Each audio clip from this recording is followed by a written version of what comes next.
old man got that tractor beam out of commission, or this is going to be a real short trip. Okay, hit it!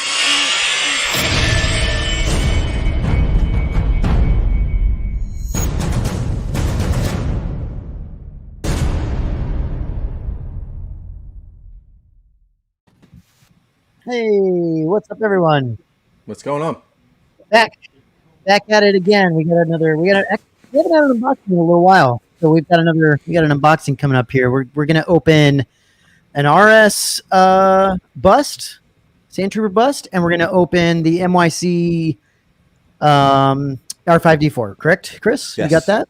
Yep. Yeah. I got it.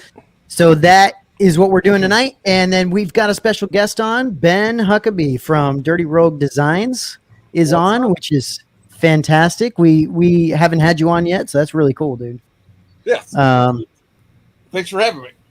Yeah, and eventually we'll chat a little bit about some of the projects you got going on, Ben. But we'll get to some of these unboxings right now. Steve, how you doing, man? It's been a minute. Yeah, exhausted. Finally got a day off of work. So I know. I can honestly say I haven't talked to you in like 2 weeks, 3 weeks. The entire last month has been. I apologize to anybody who I've just kind of blown off on Facebook Messenger and whatnot. I've been working basically 15-hour days, 7 days a week. So Blackout Don't feel busy. bad. He blew us off too the whole time too. Yeah, exactly. Yeah. But is that Steve? Is that coming to 2 or 3 days left? 2 or 3 days great. left. I got the next 2 or 3 days, and then life goes back to normal. So. And you get a vacation after that? Yeah, I'm probably gonna take like a good week and a half off. I think. Good. So That's awesome. Yeah. Nice to meet you, Ben. Likewise. Yeah. Are you from the Michigan area? What's with the Tigers hat? Born and raised in Detroit. Yeah. Okay. Very Nice, cool. dude. Dearborn. But yeah. Nice. That's killer. Jason, how you doing, man? Doing good. Things have been busy, but nice to be here on a Sunday night. Nice to be here with you fine chaps. Are you at home or are you in a hotel? What do you think, brother? I mean, it looks like a hotel, but I can't. There's no so many rooms. There's no pictures on the wall with. You have a lot of rooms in your home, so I don't know if you're showing us a new room or what are you doing? Just up as a rolling stone, still in a hotel. I love it. Working. Chris, how you doing, man? I'm wonderful. I just had a busy weekend and just got this cool statue to open up, and nice. I'm excited. I've been waiting for this one actually. Here's a question, Steve. The sad story is I get paid the same amount right now, even though I'm working exactly like 3 times the number of hours. So. Oh, I love it. It's called salary, right? It sucks. Yeah, Hugh. We'll talk about that Enfys Nest helmet in a little bit here. That's one of the reasons Ben is on. So that'll be fun. It looks fantastic. The old background. I think that's the reason why a lot of people in the chat are on as well. They saw that, we're like, zoom. That's great. It's great. Ben, your background looks killer, dude. I love that. Thanks. It's it was made, so I could take photographs. So yeah. This guy's actually on a motor, so it spins. If you get the right angle on it, that's cool. You get nice. the turntable on it. But I'm right now in the process of having a full size Star Wars door from Galaxy's Edge that I made a vector file for, and that's being CNC'd out. So I'm gonna have an outside display for full builds. Crazy. Because I just like taking the pictures with natural light. Yeah. It makes it. I'm gonna come be an intern, so I can. What are we talking? Like a bunker? Like the indoor bunker or something? Like that? I mean, if you just all I did was Google Galaxy Edge Star Wars doors, right? Just pictures from, and I found one that I liked, and so I'm just kind of gonna build the whole door, which be about 7 feet, 6.5 feet, and then the enclosure that kind of comes out, and then killer. Okay, awesome. Dude, that's awesome. Very Dude, cool. some of that Galaxy's Edge stuff, they just did a fantastic job. Actually, that data pan is from a design with somebody took a picture and modeled it. Oh, killer. Shrunk that down and put it on. Dude, there. That's awesome.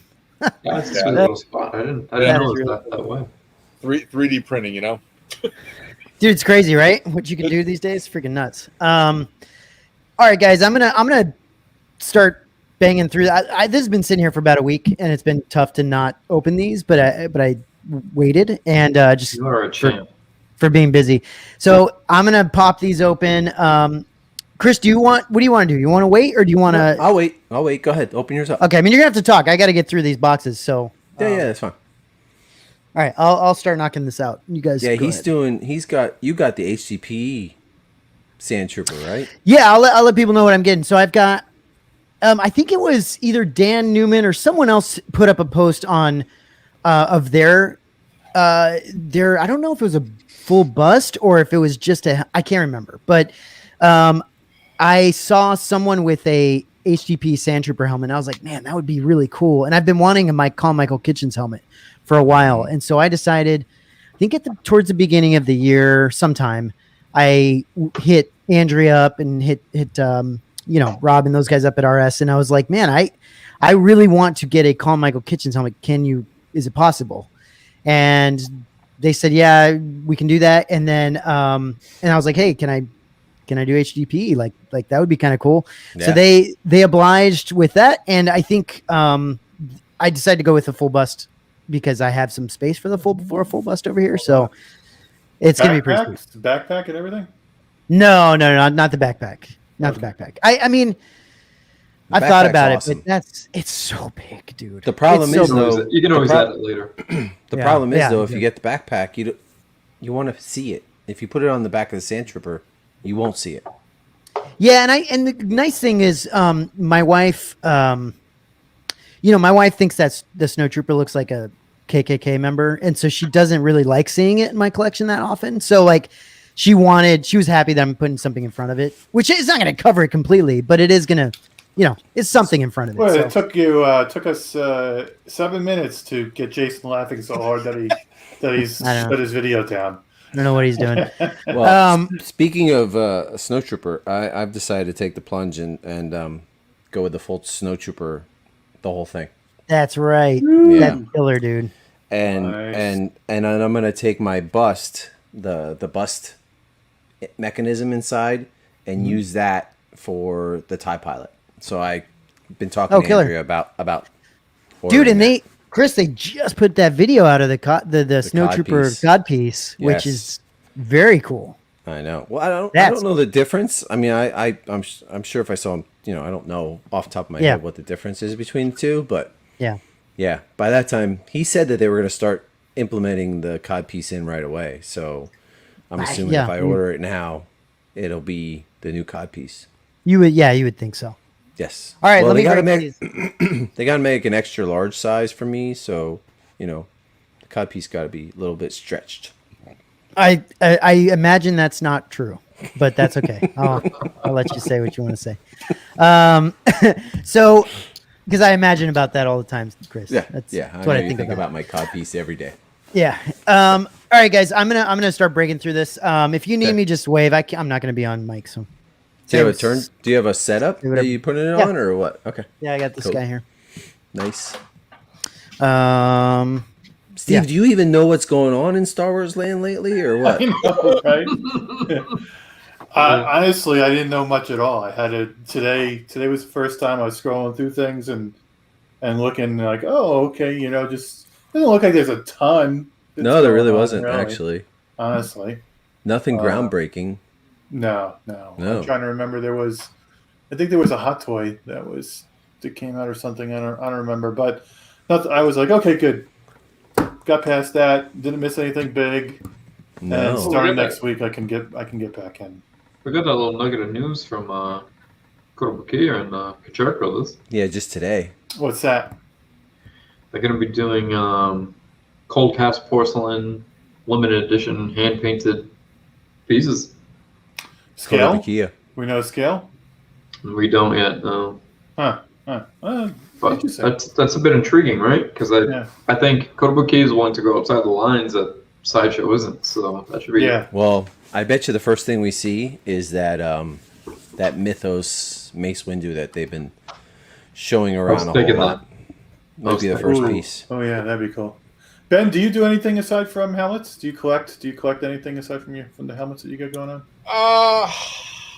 I mean, yeah, just little stuff. I mean, it's not a crazy pop vinyl stuff, action figures, just little knickknacks. Nothing serious. Okay, so your primary thing is the helmets. Yeah. I mean, do you have enough time to collect? What's that? I said, do you have enough time to collect, or you just? I figured you're just from the moment you wake up to the moment you go to bed. It's. Yeah. I mean, my wife always says I should manage my office hours a little better, but I don't know if that's. I just have one speed. So do you paint for a living, or this do you have this is my full-time gig now? Yeah. Oh, nice, sweet. See, I was gonna make a comment before about you needing to go on a business trip to Galaxy's Edge and get those dimensions in person from the doors, rather than you have an excuse with tax write-off. We're working on the Disney trip, but taking the two little womp rats down there, it's fucking not cheap, Where are you located? Oklahoma City. Okay. Right. So you're like in the middle of both of them. Right in the middle, yeah. Yeah. I've been here about 14 years. I also work for the Oklahoma City Thunder. I've been there this will be my 14th season. Yeah. Okay. Cool. Not too far away from me, and I'm right next to Denver. Right on. Yeah. Very cool. Huh. So how long you been painting? Just like tell us a little bit. Like, what did you start with? How did you get involved? So I'm 44, 2 days older than Star Wars, officially. When I was a teenager, man, I worked a lot of haunted houses. Okay. And I kind of grew up wanting to do special effects and makeup, and that's where it was going. I mean, it's a really long story, but there's a short version. When I was 20 years old, I was like, I want to be Boba Fett for Halloween. It's my favorite character. I just, and this is pre 501st. This is 98, I think. Nice. But yeah, let's see this here. Kind of cool. Yeah. Very nice. Right? Their new stickers thingies they got going on. It's kind of cool. A little Macquarie nod. Mm-hmm. And then you get their normal, camp troopers. Then nice little certificate of authenticity. Yeah. Kind of cool. So cool. I was looking for. I was like, I don't think I have the helmet. I think they didn't send the helmet. And then I found it was like inside the armor. I was like, I wasn't expecting that. So all right, we got it. Go on, Ben. I don't know, maybe I should wait because it's a really cool story, but there's not. Oh really we don't want to break up your story. Yeah. I gotta get the bust out. So go ahead. Do your thing. All right. So I want to make a Boba Fett costume. And so I got a second job, and I found some guy on the internet in Orlando that had made 3 costumes, and he had documented the whole process. And it was like, I don't know, it's 100 print pieces of paper of everything that he did, where he got the material, how much it cost, everything. And so I spent 8 months building this thing from scratch, minus I had a Don Post helmet, but everything else was scratch build. In Detroit at the State Theater Halloween, the Halloween costume contest, I think it was $5,000 for best costume. So I was a finalist, but I didn't win. So this is October of '98, a year before Phantom Menace comes out. So the radio station says, "Hey man, let's get your number. You can do some promo work for us next year." So I was, all right, cool. So I get a phone call from them early '99, and they set this meeting up. And all they know is that the 3 Saturdays leading up to the premiere of Phantom Menace, they want to shut down the State Theater, and they want to do a 3-weekend Star Wars night, and they're going to show each of the original movies leading up to that. And I went in there just as a 21-year-old kid and pitched the most insane things and walked out of that with a blank check.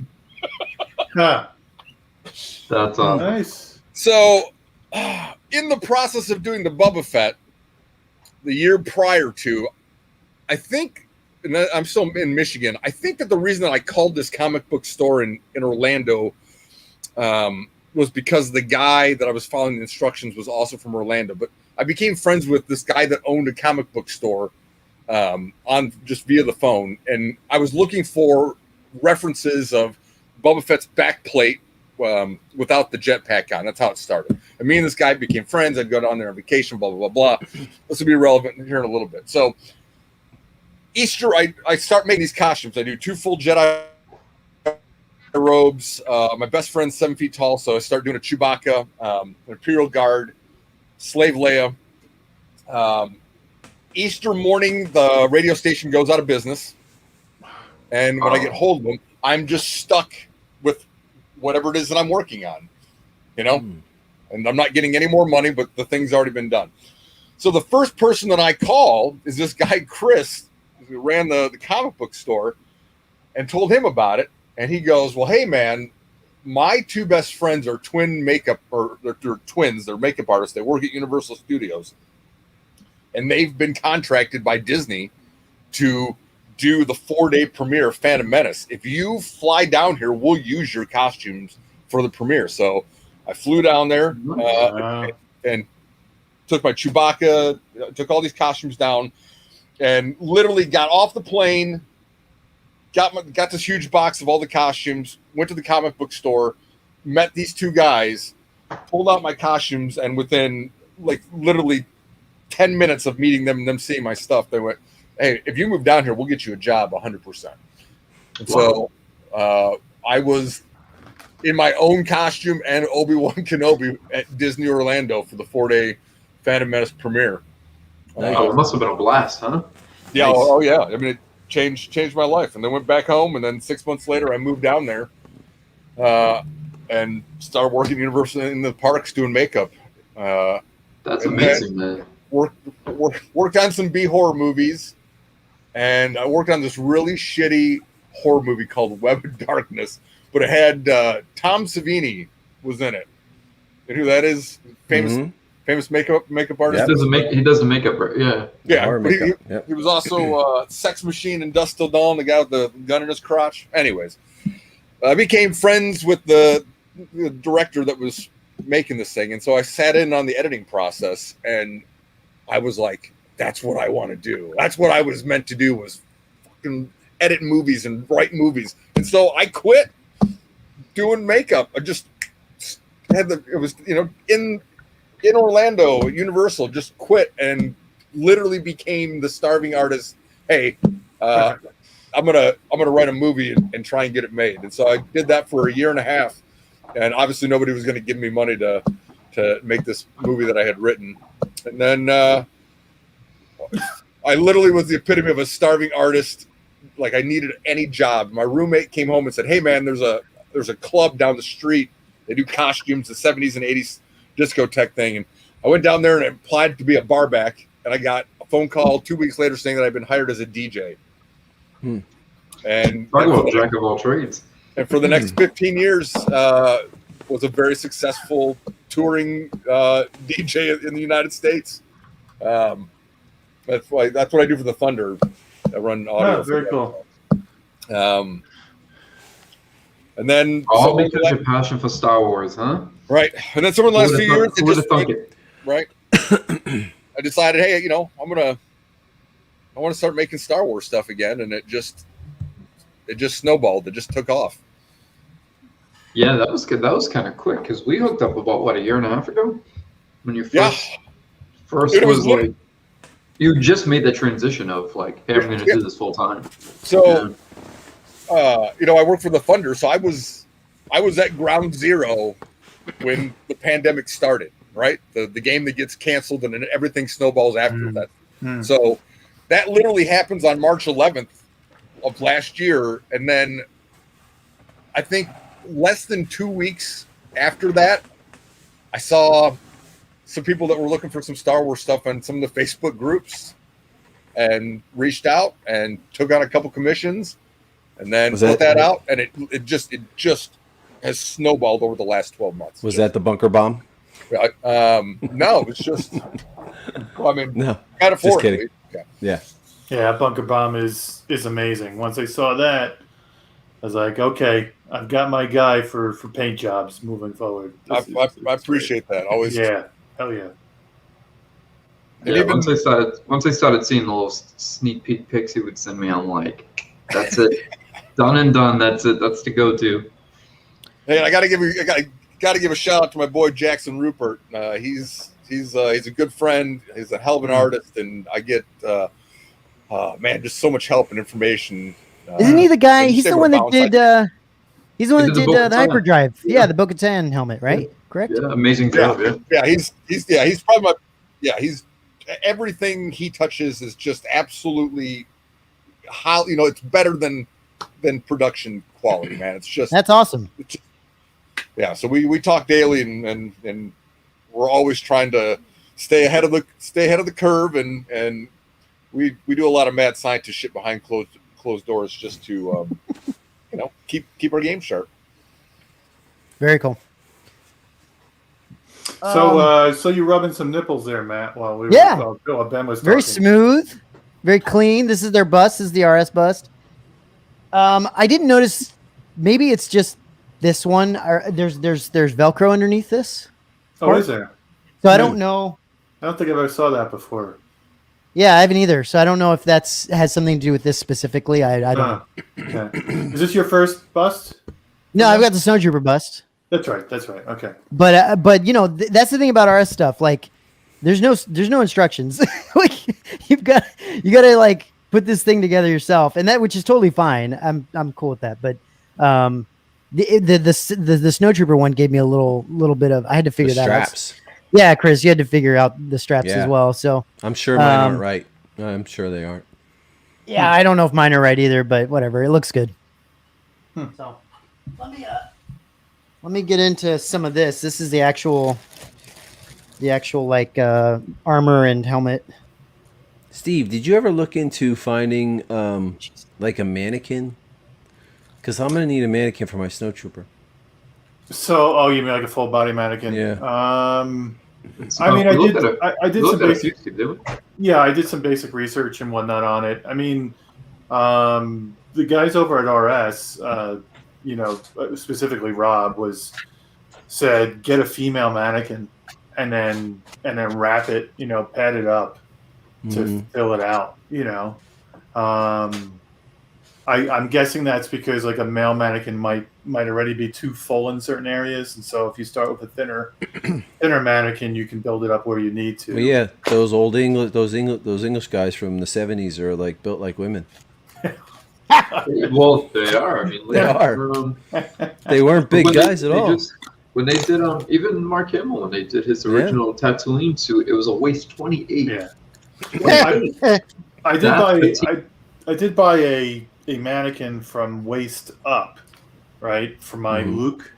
I have a Luke gi and all the belt and all that stuff, and I'm pretty happy with that.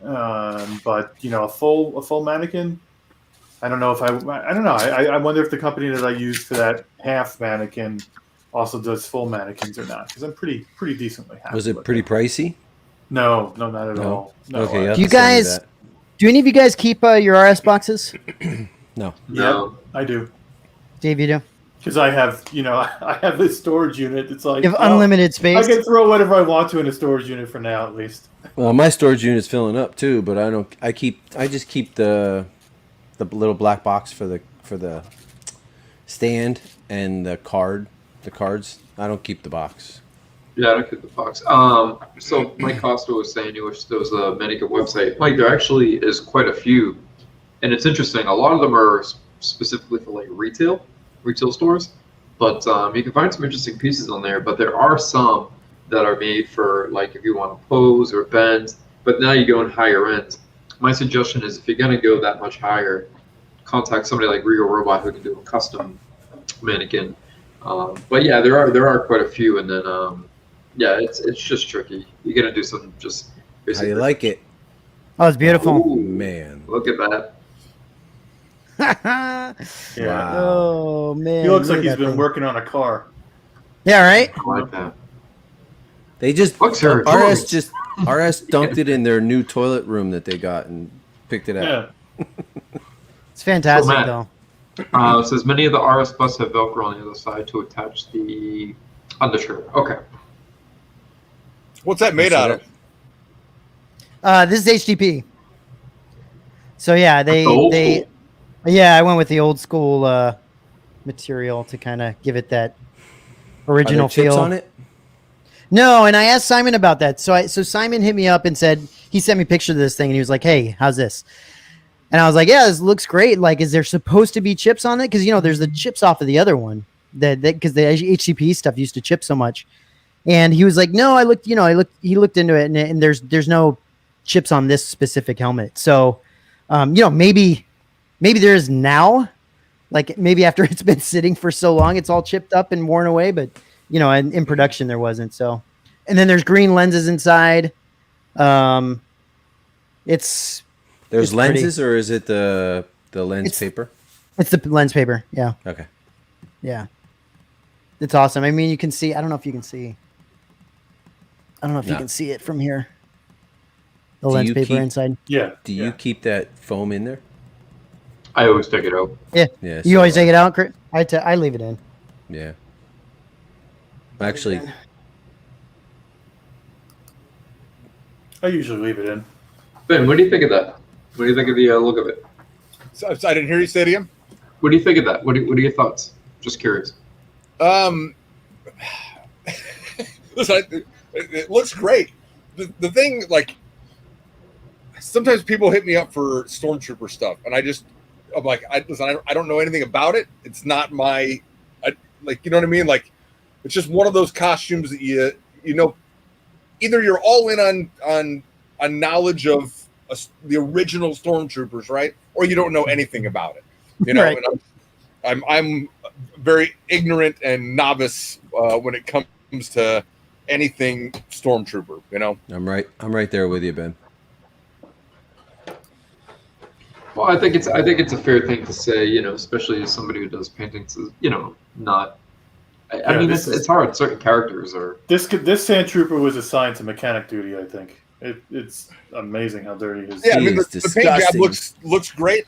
I don't know if it's trying to be a screen accurate piece or they're just kind of doing their own thing on it. I mean, it looks great. I mean, I think it's as screen accurate as I think they can try to make it. It's actually the helmet's pretty screen accurate. You can almost the weathering on it. Yeah, it's the Luxor droids, right? The Colin Michael Kitchens guy. It depends. I've been If you're watching A New Hope, it's looks or droids. If you're watching Spaceballs, it's we ain't found shit. Yeah, we ain't found shit. The chess pieces vac formed ABS, right? Yeah. Yes. Yeah. So I asked them about that. I was like, "So what about the rest of it?" And they're like, "Yeah, they made all that other stuff in ABS at that point." So, so I was like, "Yeah, just make it as accurate as possible." Here's the what's it called? The Pauldron. Yeah. Black Pauldron. White one. Yeah, it's like black and it's got black and then the white. I like I like the color. Yeah, Man. it's freaking sick. I mean, I get it. Everybody does the standard orange for a reason. When the orange has the look, but it's nice. Look, this whole decision was based around the Colin Michael Kitchens helmet. I specifically like that helmet from RS. So when I was like, I want a Sandtrooper, that's the one I went for. You can get a standard Sandtrooper. You can get the what's it called? The Anthony Forrest? Anthony Forrest, yeah. Version. There's a couple different ones they do. So Very cool. and here's this is cool. See, I haven't gotten this kind of stuff from them yet, which is kind of cool. I haven't gotten like actual packs, packs and things from them. Isn't that cool? That's awesome. Those are good. Ooh, I like it. I didn't even realize they had that side pocket too. Yeah. Sweet. It's real. It's a leather. There's actual real leather straps and like a canvasy, like a wax canvas kind of a material. Yeah, that must be some sort of military surplus or something, right? Yeah, you're not gonna wear it to the mall, are you? I might. I feel like if I wear this to the mall in California, they'd probably shoot me. Someone would probably tase me or something. I don't think I'd get away with that. It's freaking sick, though. Oh, that's interesting. I haven't gotten a RS thing in a while. Oh, huh. To keep them from drooping, probably. Yeah. Yeah. That's freaking killer. I think this is the under. Well, neck sail and chest piece, yeah. Yeah. That's really cool. It's like a rubbery. Dude, it doesn't make you seal. want to try it on. It doesn't make you want to like put it on. Kind of, yeah. It's making me want to put it on. I would pay money for him to take his T-shirt off and put just that on. What do they call those? What do they call those fake turtlenecks? What do they call those? Mock turtlenecks? Dickies? What are they called? The ones that have just like the square in the front? Dickies. There you go. Yeah, I think the Dickies. I'll go try it on and take a picture and send it to you guys. I don't know if I want everyone to see this, but I do want to try it on. So hold on, I'll be right back. I can see it in his eyes. I knew it. This is great. This is absolutely great. Funny. I want my money back. Throw him some dollar bills. Fuck, man. So let's see. So you've got a couple. Let's see. You got a boba over your right shoulder and a boba above your head, or some looks like a. That's Revan. Revan? Is that Revan? Oh yeah. Okay. Sorry, I couldn't tell from that angle. Why don't you talk a little bit about those, Ben? So, this guy. This is probably my favorite piece. It's Fet Pride. This is an old Fet Pride 2 cast. But all the damage is very, very authentic to the original Empire Strikes Back. The only difference is I did it in the Mando color palette. Just as kind of a what if. And the difference, so the base coat is all chromed. So it looks like it's actual steel underneath the chipped paint. Yeah, this thing was in pristine, chromed condition when it started, and so it's a true layered paint job. Everything is right. It's the same way that some of these guys are doing it. Where, I have stencils for every single different color that I use masking fluid, shoot the color, pull it, repeat. A little dusty here, but adds the authenticity of it. But it's just the thing that I really pride myself on. I think so, anyways. That my paint ups hold up, in person and up close. Uh-huh. There's a difference between why, if you're doing it, like what Legacy and Ironhead are doing, that you have to be able to repeat, the damage that you're doing for continuity. So, that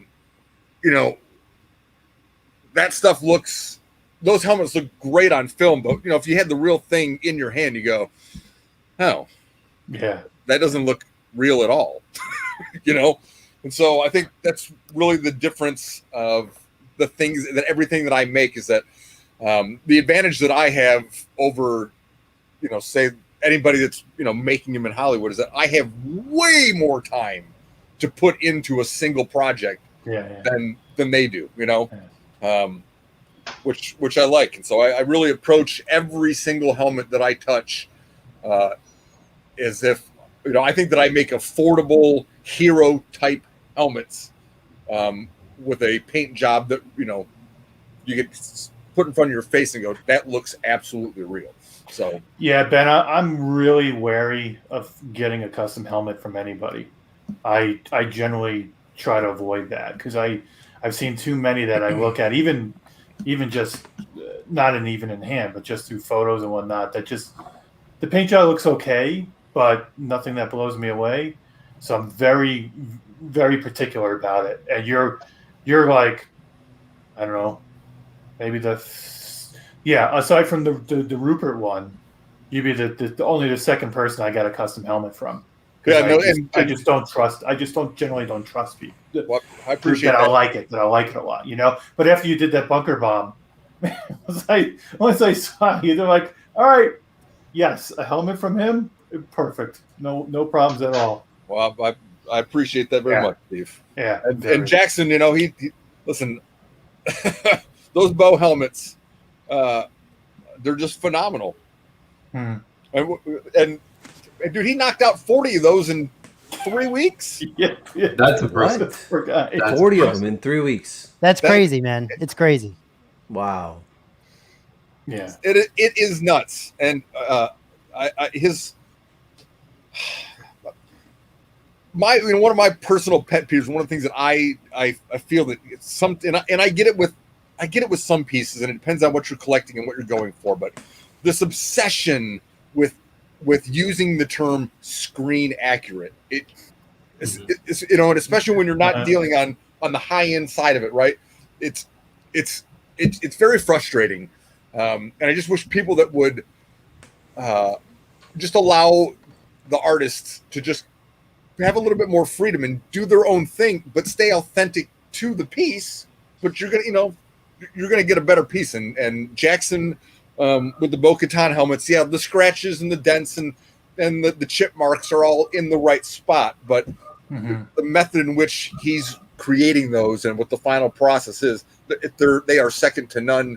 Other than the people that are painting them, for the real deal. There's nobody that's ever going to paint that helmet better than Jackson did, and it's a testament to everything that he does. And it's weird. We have two very different styles and things that we like to paint, but we get compared and mentioned together quite a bit, and we're always talking offline about how it's so weird that we end up getting put in the same conversation because of how different we approach some things and paint things. So, but he's a good dude, and if you ever need anything painted from him, you definitely can. You can know that you're going to get a high end piece with Jackson. Yeah, right. Yeah, and you talk about screen accurate and whatnot. You're one of those guys that goes out and does your own imagination. I mean, if you look at the Emphas nest over your shoulder, I mean. And you're one of the few people that I think can actually pull it off. Yeah. Like really, really well. Like the design is, your execution of your design is as good as the execution of your painting. Oh, thanks, Steve. I mean, it really is. Look at that. That's so cool. That is wild. Yeah. This was going to be my helmet for my Jeep. Yeah, very cool. Yeah. Those hoses. What are those hoses from? Well, the hose itself is I don't know, some thrift store maybe. Okay. And then all these parts I just kind of designed and then 3D printed. Oh, okay. Huh. But a lot of the stuff that I do, like this paint scheme. The reason I went with the green is if you've seen some of the unused concept art for Memphis Nest, there were some green versions at one point. So I do a lot of Brian Matz's art, right? No, it was a combination of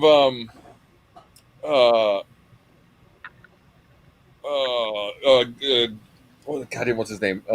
Glenn Dillon. Oh, that's right, Glenn. I think maybe Adam too, right? It was Glenn, and then Sam Williams did the sculpt, I believe.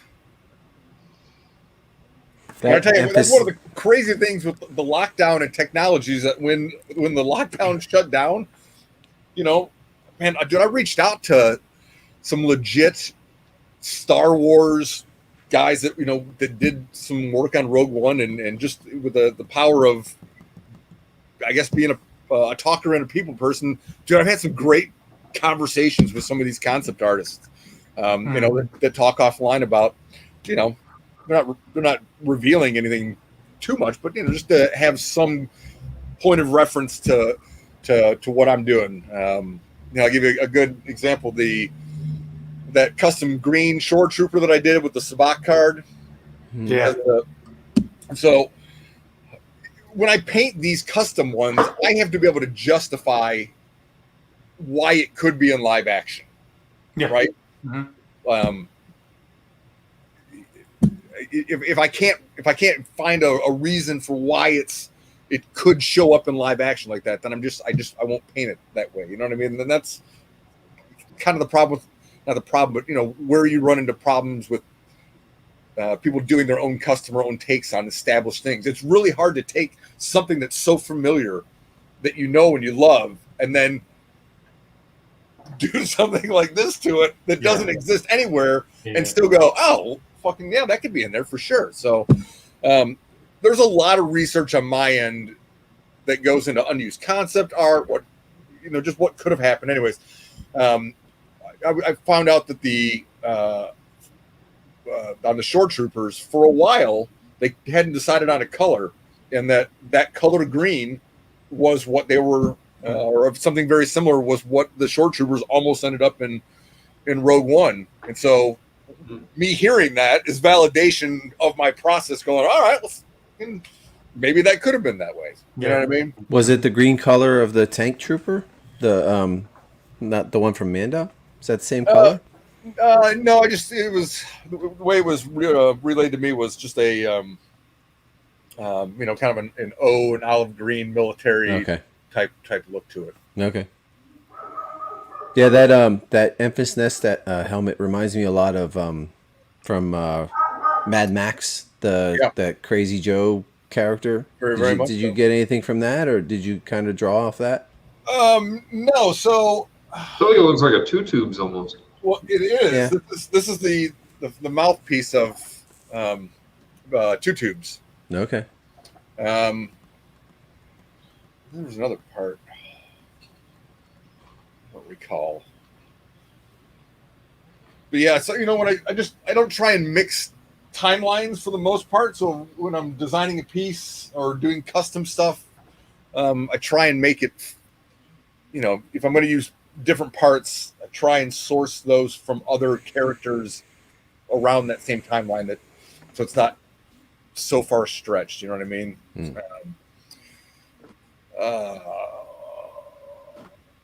I don't know where I was going with that, but so what about that Death Trooper back there? So I love the look of that Trooper. Yeah, I get a lot. And on all the stuff that I painted, I think this is the one that I would really like to do a full set of armor for. The thing is beautiful. Look at the range. Look at that like range trooper style lens. Nice. And I mean, it's really, really chipped back. And you know, on this one, not only is the paint chipped back, but there's it's a very dull clear coat. But the clear coat was also masked off, so you get. Oh, there goes battery on the light. You get this very, very realistic paint chip. All right. Nice. Yeah, it just looks like a nice battle worn. Yeah, you know, like the elements have just gone to it. And, yeah, for sure. Wow. And I see a McQuarrie Vader back there as well. Yeah, so this guy was. I don't know if you guys have. Let me turn this TV on just so I can get another light source. My batteries might die on my lights here.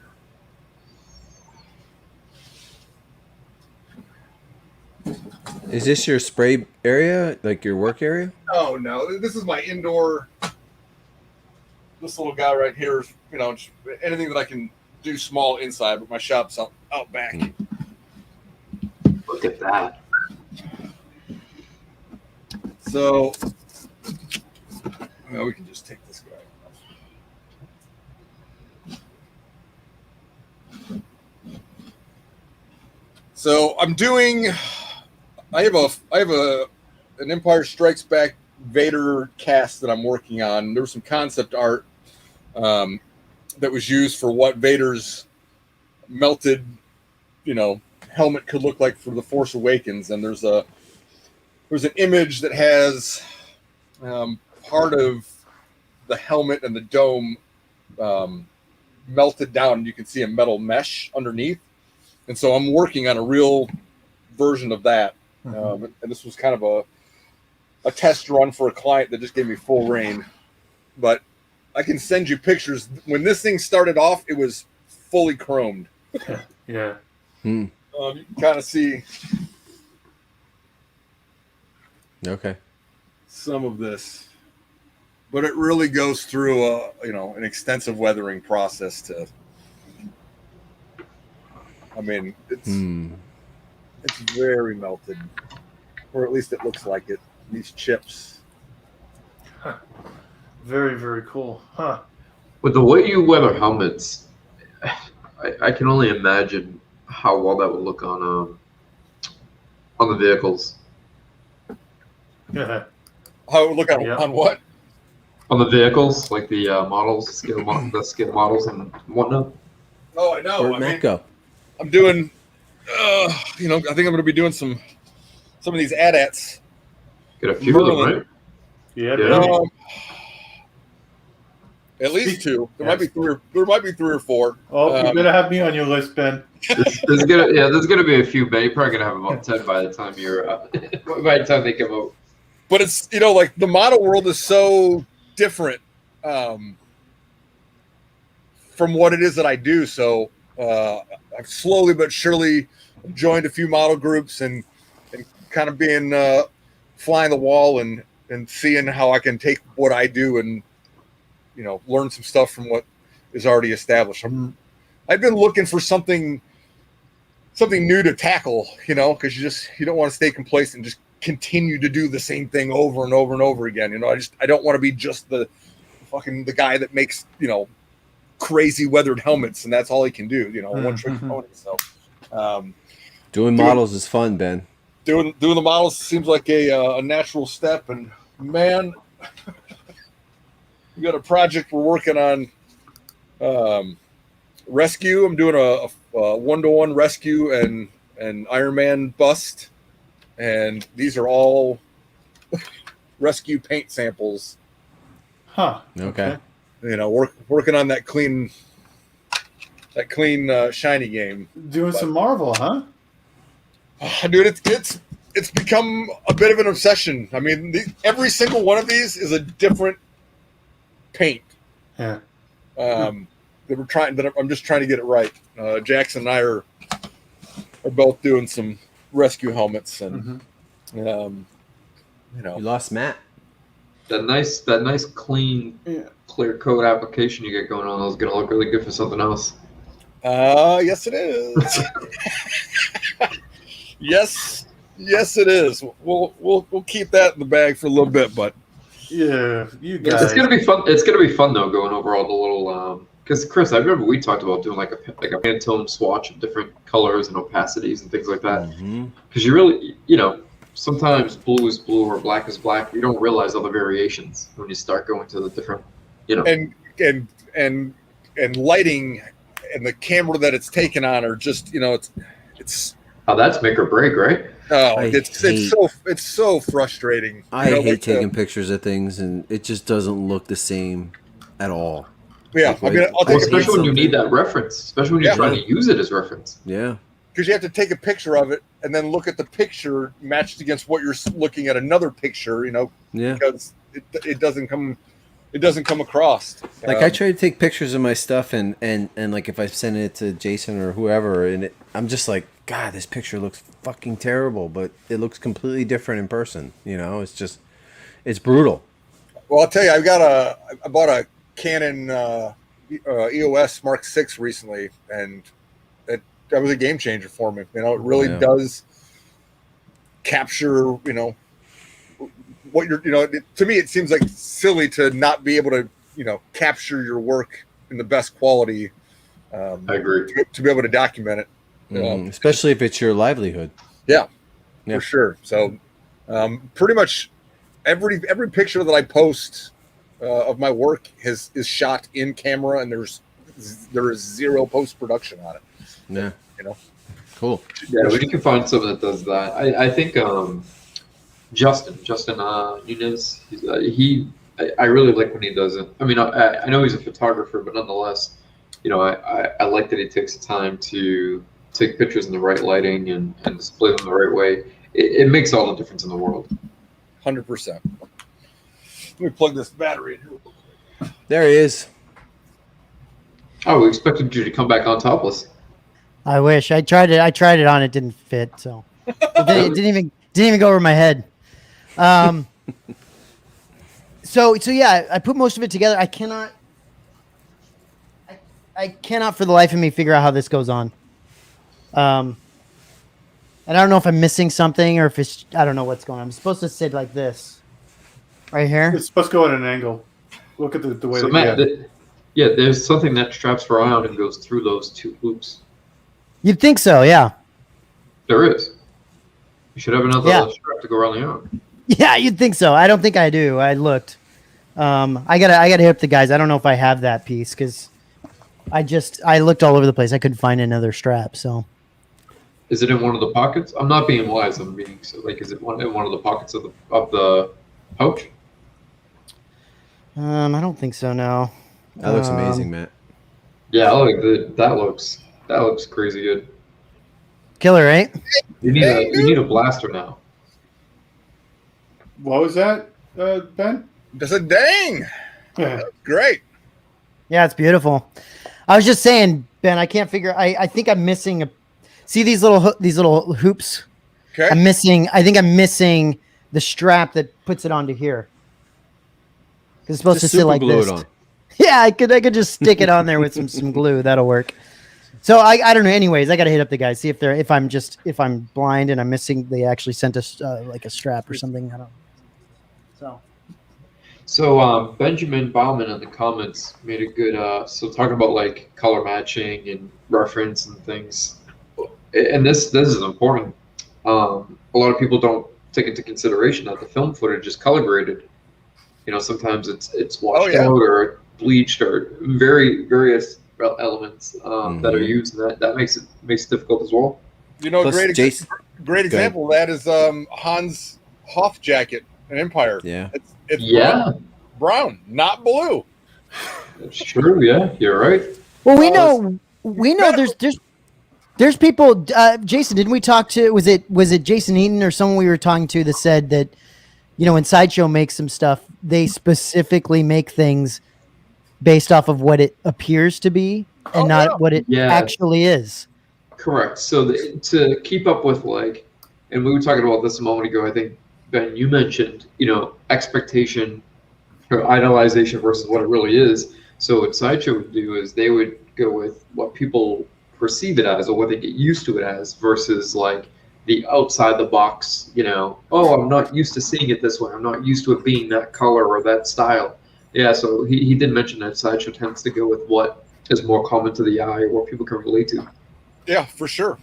Rescue, these, I don't know how well it comes across, but Rescue looks blue on the movie, but in reality, it's not going to show. But this is this is very indigo.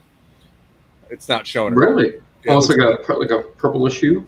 Yeah, if you go on Legacy's, on Legacy's website, they've got some behind the scenes pictures, and there's a few shots of Rescue just in the studio, and there's a shot of the glove being, that's painted, and it's indigo. It is way more on the indigo purple side than it is blue, but it's a shifting paint that changes with the color temp, which is something that I figured out in doing all this. So if you just look at some of those behind the scene promo shots, that costume goes from indigo to blue in different tones and lighting, and it's crazy. It's hard. It's really, really hard to match up. And so I can't wait that when I get this thing done, I'm going to paint this thing, and it's going to be very close, and it's going to be beautiful. And then immediately everyone's going to go, "Hey, man, that's a great paint job, but that's the wrong color." It's not accurate. Yeah, exactly what's going to happen. And then I look like an idiot. And you happy with it, Matt? Hey, Matt, check this comment out. Yeah, it's beautiful. Just the pouch attached to the backpack. I imagine you'll need to figure out a strap unless RS already has it figured out and there's a strap. See, that's what I'm thinking. They've got to have something. I mean, I guess I could. I don't think they would have sent this and had me just try to figure it out, because that's not going to end well. You know, I think they know you that well, man. Strap-ons, right? If they used to strap things on, that you'd probably have, I'm very used to strapping things on. I think but I don't know. I just think it would be. Do you think they would have sent something? So I'll hit the guys up if they want me to like strap it on myself. Then I can try. I can try to figure that out. Get an old belt and just sling it over the shoulder. Like an old, yeah, right. I don't know. We'll figure it out. It's not a big deal. What I was thinking, all jokes aside, I was thinking almost like the hot toy, right? How it just has that bang. Yeah. And you put it up and it just holds. Yeah, I just figured. Yeah. No, otherwise it's freaking beautiful, guys. Like the Matt, isn't there a strap that holds the shoulder bell on? So the shoulder bells snap in. They snap under the underneath. Okay. Yeah, I was thinking that it might loop through that strap, like that actual strap that holds it on, but then it puts it up too high. Okay. So it needs to be a little further down. I was looking at the RS site to see exactly where it's supposed to go. So I'll hit the guys up and ask what the deal is. And the dude's probably right. It probably does. I'm sure he is. I'm sure it connects to the backpack originally. So maybe there is something where I just have to. I don't know. I'll figure it out, guys. It's not a huge problem. But yeah, otherwise, I mean, I was looking up the Colin Michael Kitchens like actual helmet, and there's like a screen match the there's like white because the teeth aren't gray all the way down. They're gray to a certain point in the front, and I was like, man, that's interesting. And then I looked at the actual helmet, and that's exactly how it goes. I mean, yeah, it's the same thing as the Snowtrooper cowl. Remember, there's that little gap in there, and we thought, oh, there's something wrong with it. But no, I know, it's pretty crazy, man. They kill it every single time. Who painted that? This one's Simon specifically. Simon Windus. And he did a freaking amazing job at it. And I don't know if he does. I don't think he does the bust part. I don't know who does the bust. I know Paulie does a lot of the Sandtrooper stuff, but I don't know if he's actually painting stuff. I don't know how that works. But he's painting things, but it won't be in black. It'll be in white. It'll be in sticky white. In sticky white, yeah. In sticky white paint. I could only dream of Paulie giving me a present like that, and like inside of my bust. That'd be fantastic. No, I think otherwise it looks fantastic. Like they really killed it. It's so interesting how when you look at this stuff and you see the way they painted stuff, especially back like when they were just slapping shit together to get it on screen, how it's like very obviously painted in some places. You know what I mean? Like they very obviously painted certain areas. I mean, look at CZ3, right? His little glob of like grease oil stain looks nothing like an oil stain. It looks just like a thing of paint on him. Shoe polish, yeah. But he was just walking around in the background. They don't give a shit. You know what I mean? Like I freaking love that stuff. I think it's awesome. Matt, are busts your new obsession now? No, I've got the one. I'm getting this one. I have a whole like row under here under my shelf on this side that's like large enough for busts, and I think I'll probably do more busts under there. I'm just trying to take my time with that. I don't want to get too many too quickly. But I do plan on hopefully getting an AT-AT driver when RS comes out with one. Yes. And maybe a Veers. I don't know if I'll do a Veers, but you're gonna do a TIE pilot bust. I've thought about it. It'd be pretty cool. Yeah, it'd be pretty cool. I want one specifically because I think the helmet is too big next to the rest of my helmets, so I like it better on the bust. Yeah, the cool thing about this stuff is the AT-AT is the same thing though, Matt. It'll need a bust. The cool thing is you can put the helmet however you want it. So if you want him looking off, like, you know what I mean? Yeah. Which is kind of cool. You know, like you can actually make him like do different things with his head, which is pretty sweet. I mean, their bust system is actually really nice. I think it's like I don't know. I can't remember what the actual bust that they use is from, but it's great. It works perfect. So it's easy to put together. Super nice. So Yeah, it looks great. All right, enough about you. Enough about you. I'm ready to open. Yeah, open up, dude. So Matt, is that going to go next to Chewie? Oh, I'm sorry. Go ahead, Chris. No, that's fine. It's gonna go next to the Snowtrooper over here. Okay. Chris was I'm a little surprised at how big the box is for the R5-D4. It's a lot bigger than I thought it would be. Yeah. It's a decent. Oh yeah. That is big for a little droid. Compared to me, like. Is it heavy? Yeah, it's heavy. Really? Interesting. Yeah. It looks heavy. It is. It does. It's number 16. Not that I care about numbers, but that's awesome, man. Everybody know. That's awesome, dude. So, yeah. This came yesterday. So,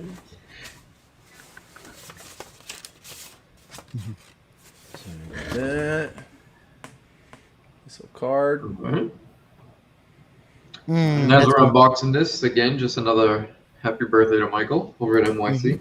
Yep. He just sold Chopper. And I love that picture with all the different droids.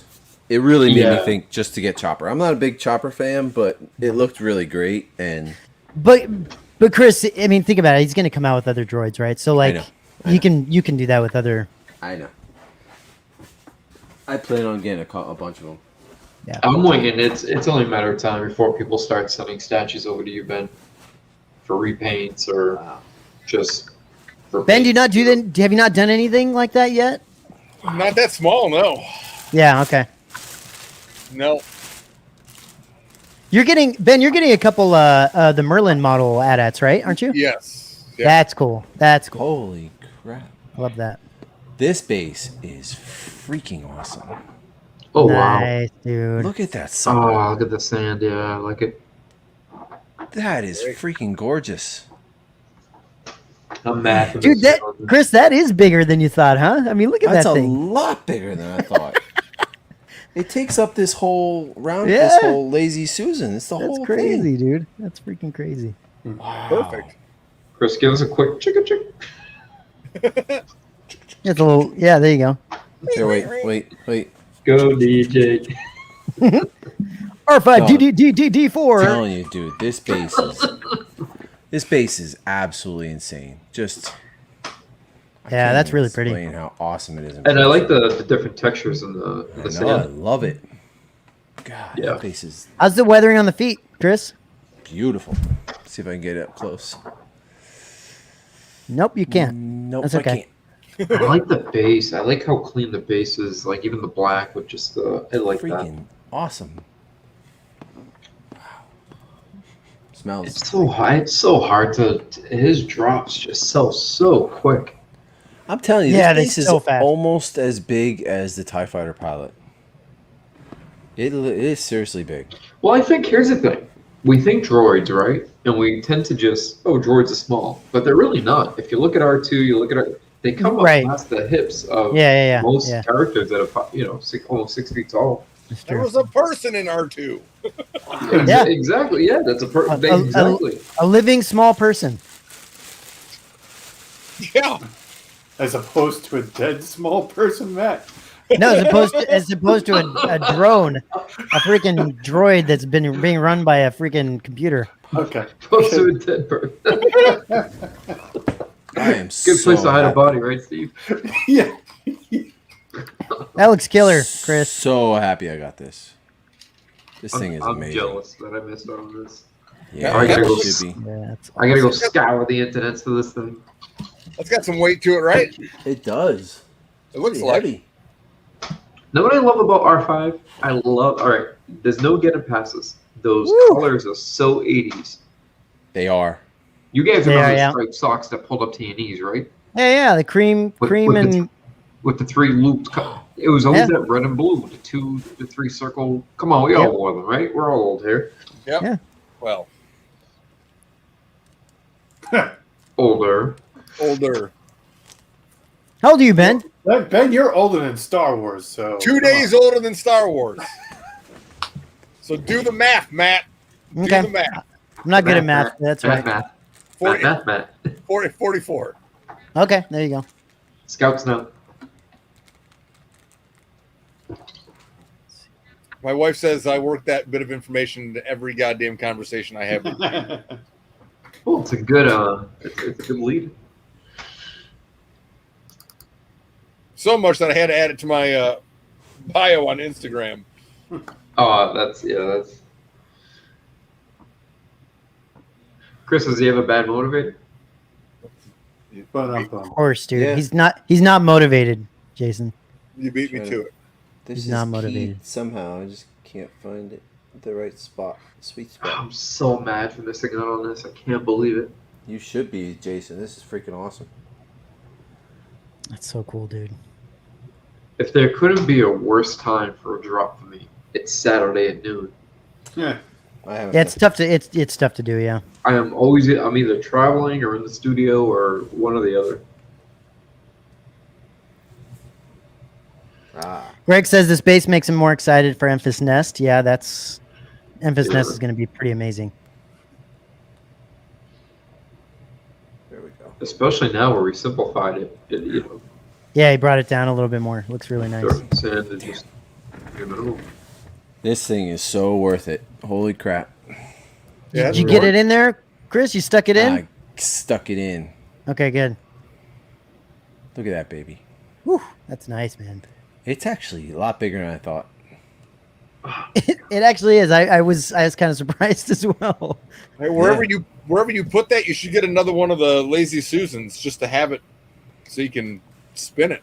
It does fit perfectly. perfectly. Yeah, That's it crazy. fits perfect. You're right, but it fits Exact perfect. size. I think I'm going to put it right next to my Slave Leia. I bet you are. That's my plan.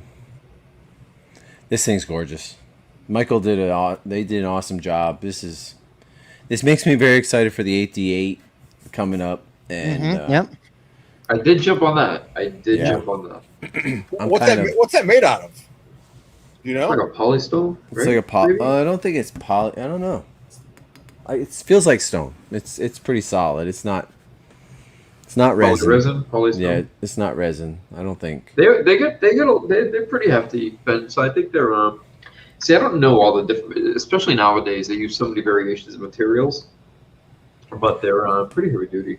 The weathering is amazing. Yeah, I mean, can't certain types of resin be still hefty? I mean, Yeah. right? They do So like a mixture. They use like resin as a filament as well. Yeah. This is pretty hefty though. This is definitely not a resin. And you know what? Inside these reflector parts, there's like a green tint to some of them, and a gold tint. So it's almost got like that like light refraction, right? Yeah. Like that really awesome. holographic, yeah. Oh man. Jason, you have to find this somewhere, huh? I gotta go pay 3 times the amount somewhere on eBay. I know. This is awesome. You got to get it, Jason. I know, I do. Maybe I don't know. Maybe Steve, you didn't jump on this, correct? You didn't No, get I this? didn't. Yeah. And seeing how big it is, it's like, oh, maybe I should have. Well, it's actually honestly, it's good to know now what kind of sizing these things are going to come in as with these because this is the first one, isn't this the first droid he did? First droid, yeah. So it's nice to know now kind of what you're looking at for future releases. Honestly, okay, so this was what, $500, something like that, real close to that. There's a lot of material here. It's beefy. It looks thinner in the video than it is in person. Like it looks like, man, it's like the size. It's like the thickness of like a big Gatorade bottle. Don't be a girthist. Don't be a girthist, Chris. Yeah. I have the Sideshow statue. Okay. And a life-size version somewhere? She's in Florida right now. Okay. Yeah. Got you. Yeah. Who's the artist on this, Chris? This is MYC Statues. MYC Sculptures. I was going to show you. There's so many people. Well, not so many, but there are some people just making amazing things. It's crazy. Yeah, we're just loving. It really is. We're loving it. MYC's stuff lately. It's just hit after hit after hit after hit. Ben, we talk about this all the time. Like, I mean, look at Sideshow, right? Sideshow's obviously licensed, and they make good stuff, but they also don't take any risks. You know, they used to take a lot of risks and make a lot of unique characters. They don't anymore, at least not currently. And so, you know, it falls on like other people to fill in the gaps and go, well, you know, Sideshow's not going to make an R5-D4 statue. They're just not. They're not going to. So, and honestly, I didn't know that. And this is the same artist that's doing the 1/6 nest. The quarter nest. Yeah, it's a quarter scale. Quarter nest. Man, dude, it'd be cool to do a collaboration with him at some point and do a small and then ups and do a 1-to-1. That'd be crazy. Yeah, he's a great guy. He's a great guy to work with too. He's the one. We had the little birthday Yoda up on the page today. He's a cool cat too.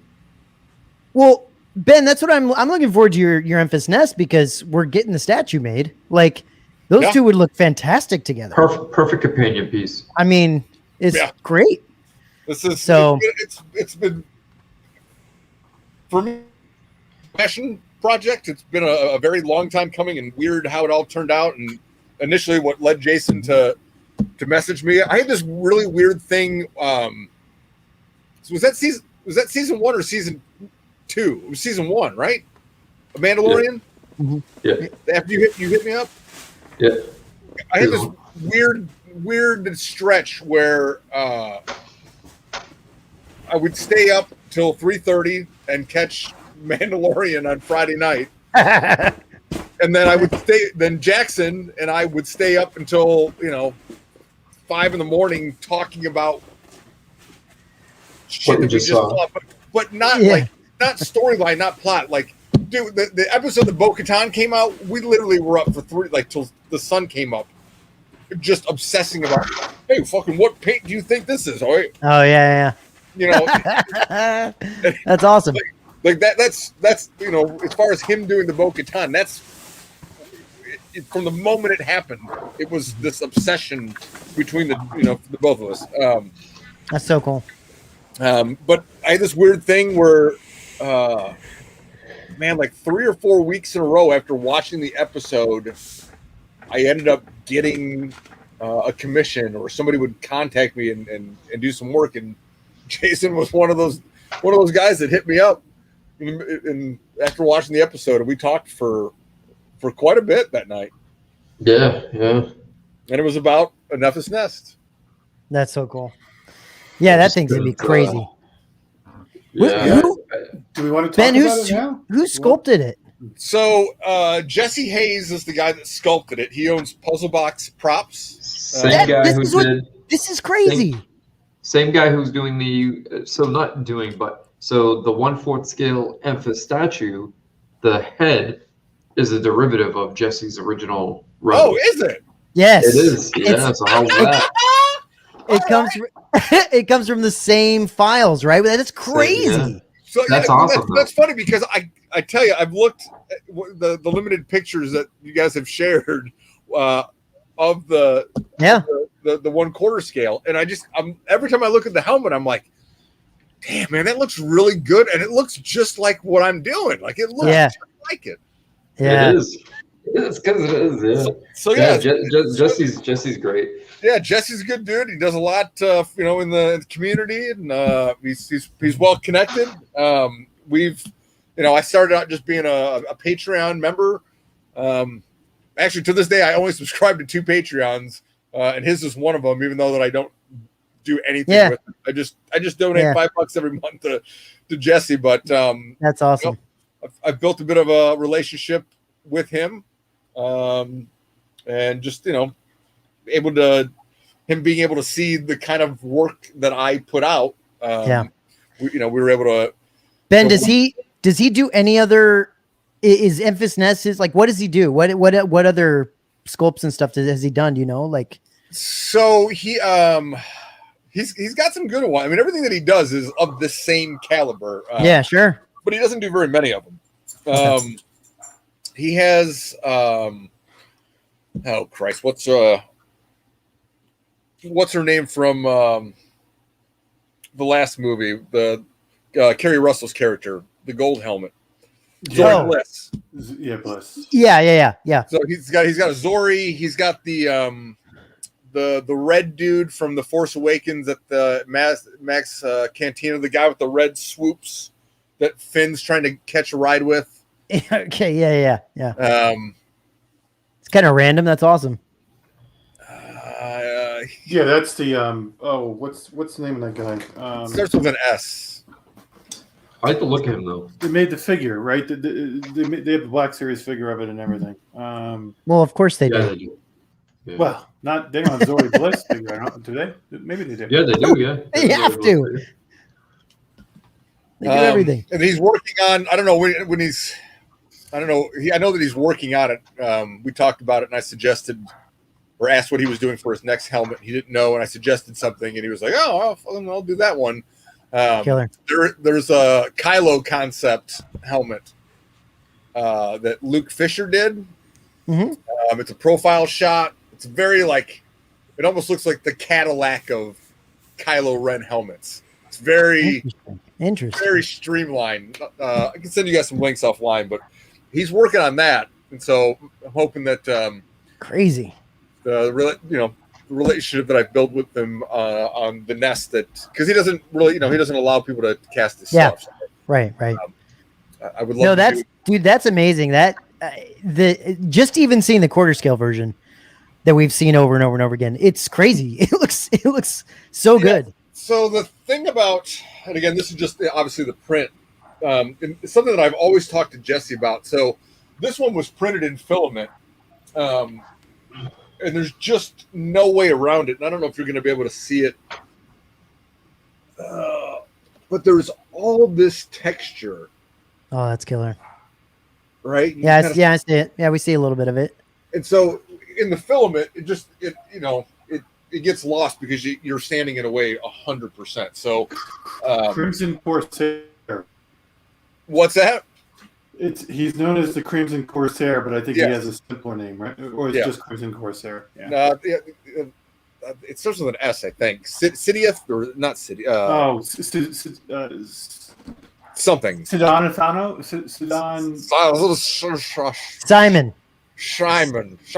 Simon Corsair. So I was always telling Jesse, someday I have a large format resin printer, obviously, and I think the day that I bought it, this was like the thing that I was the most excited to print because I knew all this insane detail in Jesse's model is going to come through. The kicker is, this isn't the one that's going to get molded because my buddy has. So my printer's just. It's not big enough to do full helmets, and it's not anywhere close to being able to do this because it's a very awkward print. So my buddy has the Phenom XX that he can print this all in one print. So we're going to be reprinting the nest because I don't want to have to fuck with these seam lines and have it be apparent in the finished paint job. Yeah. What's going on? Anything going on the inside of that helmet?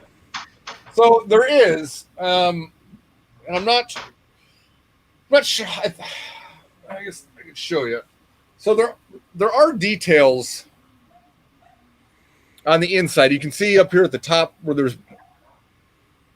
Well, let's see. I'll just do it this way because it's hard to hold. So all this bone detail,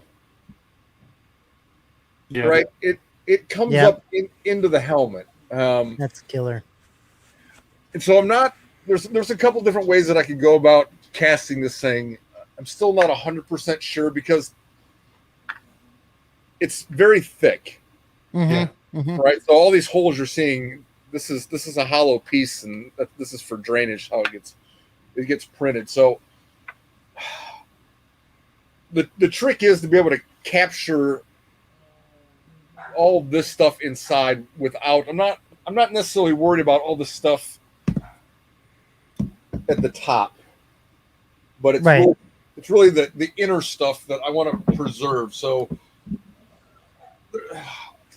I'm still talking to my buddy, trying to figure out what my best method of going and casting this thing out. But it kind of going back to what we were talking about earlier. Everything that I make, I don't make for display, even though that I know that that's inevitably where it's going. Right. There's not a difference. Sometimes people ask me, well, listen, could it be cheaper if you just made it for display? And no, because it's not my process. So, everything that gets made, this being no exception, is going to be something that if you wanted to throw it on and walk in the middle of the desert and be enough as fast, it's going to last. It's not going to melt. It's not going to warp. Then go home and throw it back on your shelf. So that's so cool. It's going to be a process to. It's a difficult thing to cast. It's not. Ben, how long do you think this project is going to take you to kind of get through making some of these?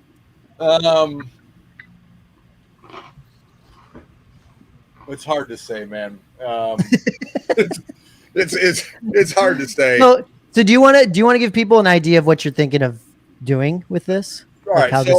So ideally, I think what's going to happen is we're going to do, and again, so my runs are very small. Like if I do 10 in the first one, I might do another run of 10, but it'll be a little bit after, and there definitely will not be any more than 20. It's just I am not built to do things over and over and over and over. I hear that. I have too many ideas, and I'm like I do when people ask me, how long are you thinking? I go, listen, I suck at the ETA game, so 12 to 15 months. Yeah, sure. I don't really work on. This is a little bit different, doing a run of something, but I typically don't work on commissions in the order that they come in. I have that luxury, and as long as people are I'm brutally honest with them up front, and they seem to be okay with that because they see the quality of work that they're going to get. But I just find something that I want to get attached to, and I'll work on that for a couple of days, and I'll go, all right, I've done as much as I can that's going to be productive, so let me just step back from that and redirect that focus into something else. And for everybody involved, I think it benefits. The thing that sucks the most, and I don't have really any in the past year or so, I don't have really any examples of this, which is great, and it's a testament. I'm a talker. I spend a lot of time communicating with each of my clients, but that whole the last thing you want to do is feel like you're just painting something to get it out the door, and I don't ever want to feel like that. People spend a lot of money with me, for something that's fan made, and doesn't have lineage. So it's just really important to me to make the entire process, just make people feel that they're involved, but at the same time, be brutally honest. And some people are not cool with that. And then sure. And it is what it is. So I think I'm going to do a run of 10 of these. And I think those are going to start at 1,600 a piece. Okay. And then there are going to be some other options. In my gut, I want to do a bust, and I'm trying to figure out what that's going to look like. There's a lot of moving pieces on the chest thing. It's a lot of stuff. To do 10 times. So it may be an option to be able to do that. I think I'm also going to have an option to have the lenses chrome plated just like they were in the movie. Oof. Yeah. So that would be awesome. It's not cheap, but I do know. I mean, I gotta figure it out. Recently, I looked into what it would cost to get the Iron Man or the Rescue plated from the same place that that Legacy uses. Yeah. And so it's not cheap, but if I did enough of them, I might be able to work something out to get it in a run. And again, I'll have examples of, hey, this is what this could look like, and this is what that could look like. Freaking awesome. So if somebody did want to pre-order one, Ben, how, like, you know, we could rehash details and post it up. And if somebody was interested and wanted to order one or get on a list to order one, with there only being 10, how would they? So I think what I'm going to do is that I'll make a post tomorrow, and I've got a bunch of pictures and other things that, you know, kind of give people some peace of mind. There are a few people that I've already talked to prior to that are already on that list of 10. So if I get more than 10, for people that want to pre-order tomorrow, so basically I'm just going to have everybody message me directly. And if I have over 10, minus the few guys that are already on my list, I'll just put names into a hat, and I'll just do it fair and draw the remaining number, and we'll come up with that 10. I think I'm going to require down. I think I'm just going to do $400, just a quarter deposit of it, and then I would say turnaround on these 10. I would say 6 to 8 months. That's what I'm shooting. So that's reasonable. That's what I'm shooting for. Killer. I think for doing something considered as a, you know, doing a run, I probably want to put a little bit more priority on fulfilling that end of the bargain rather than the individual. So Ben, really reasonable. Ben, with us three, and then the other people on the list, you're gonna have like what, three spots open? like what's going on? Wait, three of the four are in, right? One who's not in. I think I would. I think I'd be down for it. I'd love. I've been on that list for a year. So I haven't been for a year, but I'm on the list. Oh, I might. All right, I might have to make it to 15 then. Fuck. Chris, are you gonna get this? Yeah, probably. I am. All right, I'm gonna. Well, there's already 5 for sure. Yeah. All right, I'm glad I said something, because I was like, geez. I mean. All right, so it's going to be a run of 15. Okay. You heard it here first. 15. Yeah. Well, Mike, if you're things change. Things Mike, change. You made it. I love it. Yeah, Mike's on the list. Mike was the 5th. Oh, cool. Very cool. I woke up this morning to a text message. He said, "Hey, it's Sunday. Do you want to take my money?" I love it when somebody says you want to take my money. I love it. I said, "This must be what owning a church feels like. You just wake up Sunday morning, people just throwing you money, bro. Hey, open that wallet up. Here we go." So Ben, earlier we talked about screen accuracy and all that. Is this a helmet that you're going to go for screen accuracy on? Oh yeah, for sure. Yeah, for sure. I would say, yeah. I mean, I will exhaust all resources on anything that I can to be as accurate to that paint that I possibly. You know, at the end of the day, and you always.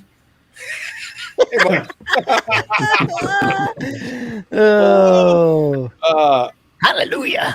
Yeah, I mean, at the end of the day, just, you know, it'll be a disclaimer, and everybody that I take, you know, an order from. At the end of the day, it's my interpretation of it, but yeah, based on the body of work. I do have a special request, though, Ben. I would like it if you would use the paints that smell like pot, because I really like helmets that freaking smell, Jason, dude. Jason, I swear to God, he's constantly coming back to that.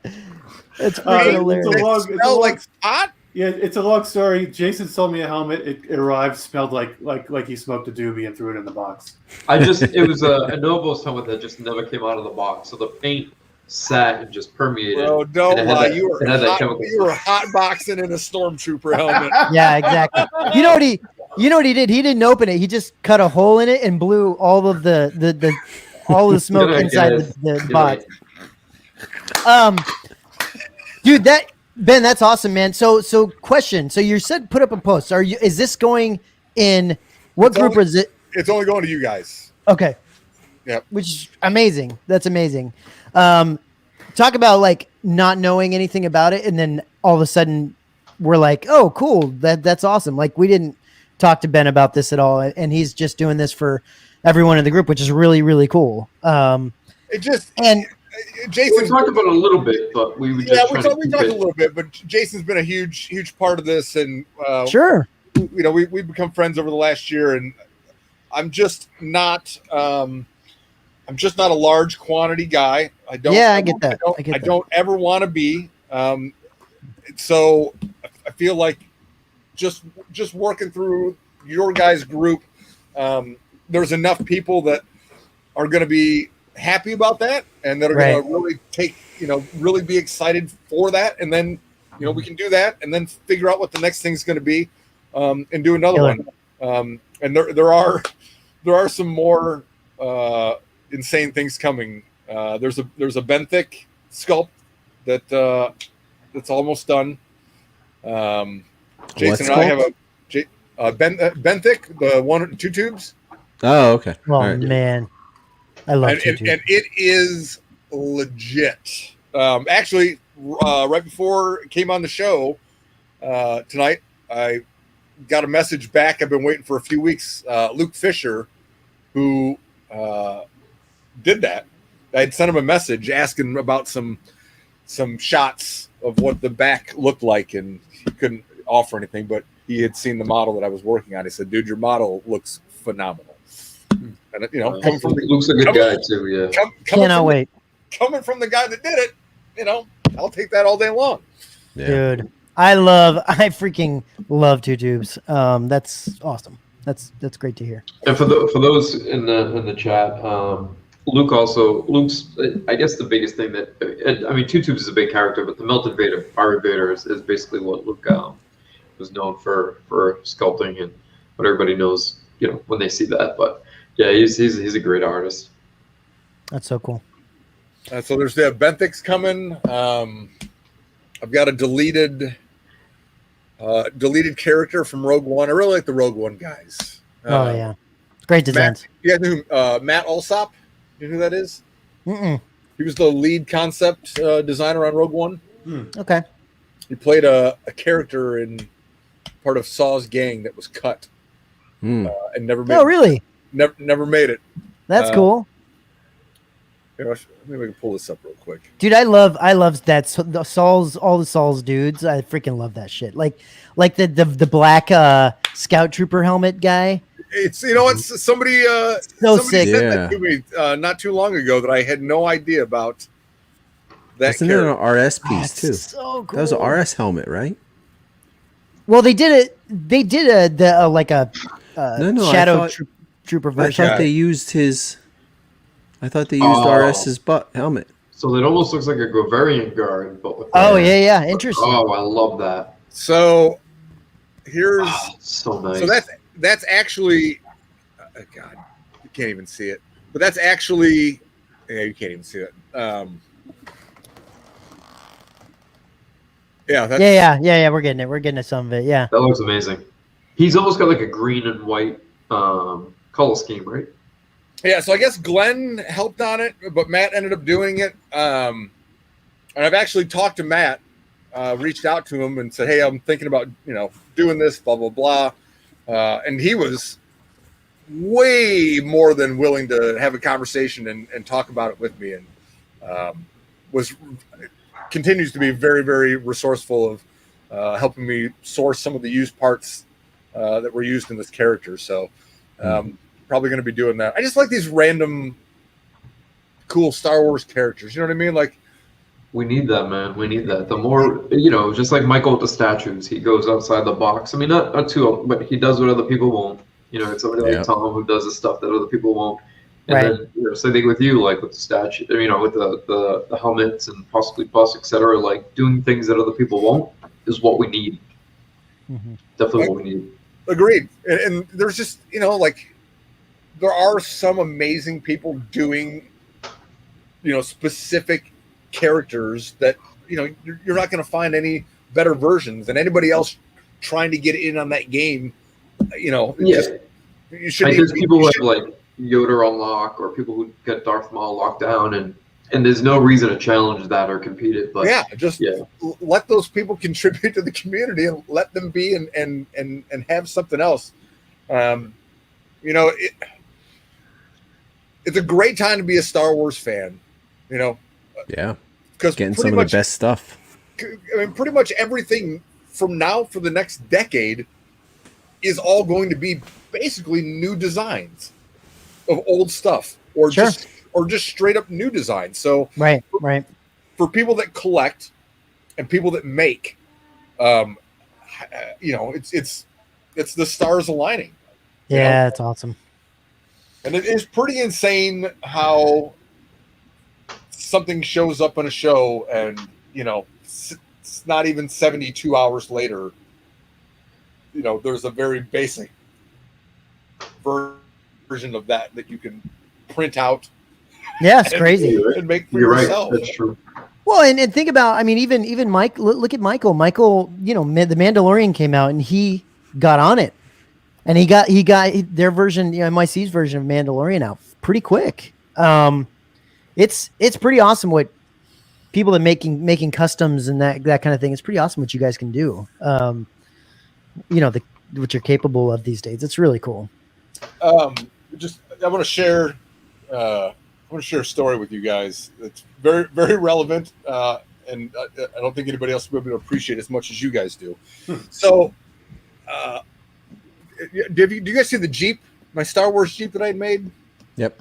Okay. So, Chris, when you asked me earlier what kind of got me back into this, so I've just had my 4-year wedding anniversary. My wife and I have been together 5 years. Oh, congrats. Thanks. And it's somewhere 3.5 years ago. I just want to make a Mandalorian costume again. I just want to get back into it. And I wasn't doing anything related to what I'm doing now. I was working some shit job that I hated, getting up every morning, just wasn't that. And so I wanted to design a female Mandalorian costume. Mm-hmm. And so I spent weeks scouring the internet for inspiration. And all I could come up with, so no knock on the Mandalorian mercs, but like mirrored visors don't have any place in Mandalorian live action. It's just sure. Just never going to happen. So after weeks of looking, I come across a single image, and the second that I saw it, I go, that looks like it belongs. And so I found that image. It was some concept art for an unused Star Wars video game. And I actually took 2 of those things and put them together and created this bounty hunter that I started working on doing a scratch build. Jump ahead about 6 months later, I buy this Jeep, and I'm looking for a color palette, looking for some inspiration. And so I'm scouring the internet for Star Wars vehicle reference. And I come across this concept art, this speeder bike. And I go, oh, that's it, 100%. Knew it the second that I saw it. 2 days later, I realized that the same artist created both of these images. And his name is Brian Mateus. And so I reached out to Brian, and this is like almost 2 years before the announcement for the Mandalorian even hits. Oh, wow. And he was very kind, and he chatted with me back and forth, and slowly built a tolerable, friendly conversation on online via Instagram and whatnot that lasted almost 2 years. And the second that image, the first image from the Mandalorian of him walking through the streets, the second that image came out, I was like, that's fucking Brian. Crazy. And text him, and it was like, oh, I can finally talk about it. That's crazy. That's awesome. Which is nuts. Awesome. So we still talk, fairly frequent. If I'm ever out in the San Fran area, I'm sure we'll have a beer out. That's so cool, dude. I know. That's so cool. Well, and Ben, I love that you're I love that you got back into it and that's what you're doing now, you know? Like that's freaking awesome, dude. That's really cool. It's just like talking to Michael and some of these other dudes, it's cool to see people being able to do this for reals, you know, and not have to do it on the side a little bit and here and there. Like it's actually being able to do it for reals, which is awesome. But more important than that, coming from people who are actually passionate about it. Yeah, sure. Of course. Who enjoy it. Yeah. Of course. I was just going to say the exact same thing, Jason. Yeah. I mean, the wheels are never off, and, you know, and dude, bottom line, I wouldn't be in this position without, you know, the full 1000% of my wife just going, go for it, you know, do it. Yeah. Yeah. Yeah, I think it's great. I mean, from what I know of the relationship that you guys have, even when you were, I remember when you were kind of stuck a little bit because of the lighting. Going back to lighting with the bunker bomb, and you're like, you know, my wife had to come in, and you know, because I think she works with colors and yeah, she is a gifted color artist. So nice fresh set of eyes, and then 2 days later I get an updated pic, and I'm like, oh, that's the right color.